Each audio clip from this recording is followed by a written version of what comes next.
Now, help for Libyan rebels from the CIA. President Obama reportedly signing off on this. Sources say CIA operatives are on the ground in Libya and in contact with the opposition. And joining us to talk more about the CIA's possible role in Libya from Washington, former CIA counterterrorism analyst Michael Scheuer. Michael, thanks for being with us this morning. You're welcome. So there are reports out, again, that the CIA is on the ground in Libya, contacting and vetting the rebels. Is this setting the stage to arm them?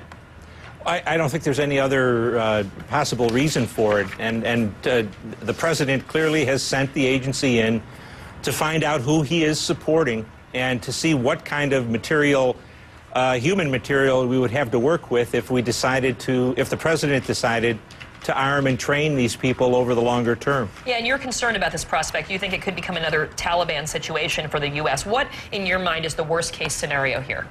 Well, Libya has been very strong in sending young men or having its young men go overseas to fight in Islamic insurgencies in the Balkans, in Chechnya, Afghanistan, especially Iraq, when the height of the fighting was there. Those that don't get killed, of course, go home. And I think the core of the resistance, whatever little military ability they have, is probably made up by people elsewhere we would call mujahideen.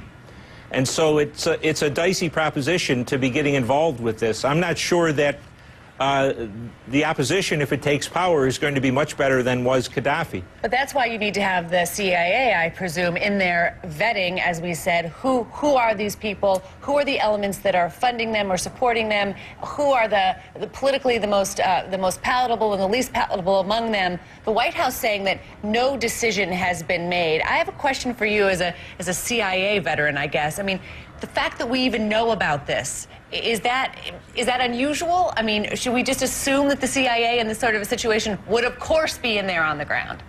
Well, you have to assume that the president wants the best information that he can get. And if he wants to have that information, he has to have somebody on the ground. And so, yes, I think you assume wherever there's trouble, you'll find the agency. The other point I would make here is that vetting the people who are in the opposition, of course, is you're only able to do that to the extent that they're willing to talk to you. I think the agency will find a lot of people who are pro-democracy and westernized happy to talk to them. The more Islamic-oriented people aren't going to talk to them because that would bring into question our air support for them. So this is a mission that's a very difficult one, and the chances of success are really probably not better than 50-50. What's the alternative if we don't arm the rebels and they're clearly outmanned and outgunned by Gaddafi's forces? What's the better solution here? The better solution was, as Mr. Paul said, never go at all. This was none of our business. But I think what we're seeing is the string is playing out. We threatened Gaddafi and that didn't work. There's an arms embargo and an economic embargo. That didn't work. There was a UN resolution and that didn't work. Aerial bombing has continued and has impact, but it hasn't defeated him. Now we're at the stage where we're going to try to apparently try to train and arm the resistance. That takes a long time. I don't know if we have that time against Gaddafi.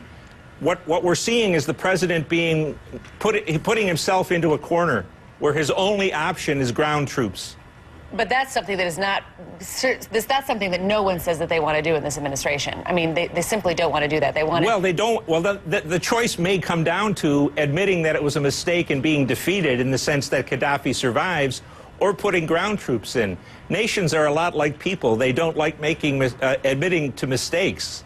And maybe they don't want to put them in, but when it comes down to looking defeat in the face, I wonder.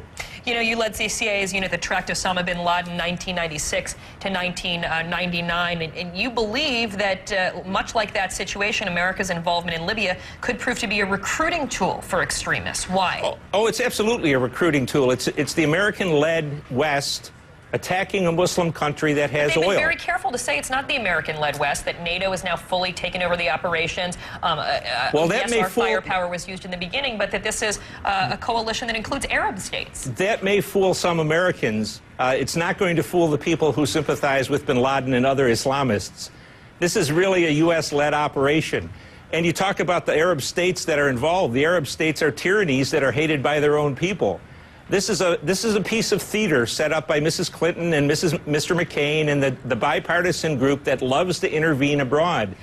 In the Muslim world, this is Americans killing Muslims again, and it looks like it's for oil. I just want to ask, are you trying to have it both ways and saying that, okay, these are tyrannies that hate their own people? Well, that's why we're helping, because in Libya, it was the people that wanted Gaddafi out, that they were tired of it. So weren't we then supporting Islamic democracy, I guess you could say, in these countries where they're tired of totalitarian rule? If we were supporting Islamic democracy, that would be one thing. But if you listen to Mrs. Clinton, and especially the rather crazed Ms. Rice at the UN, this is all about democracy in a world where democracy is not going to take hold. I think it's very clear, Michael Scheuer, that you are no fan of this policy and this administration. I think calling Ambassador Rice crazed is certainly a significant charge. Well, I don't know. I've just listened to her. You know, that's only my impression. And I have to say, this is not a Democratic problem. This is a Republican problem, too.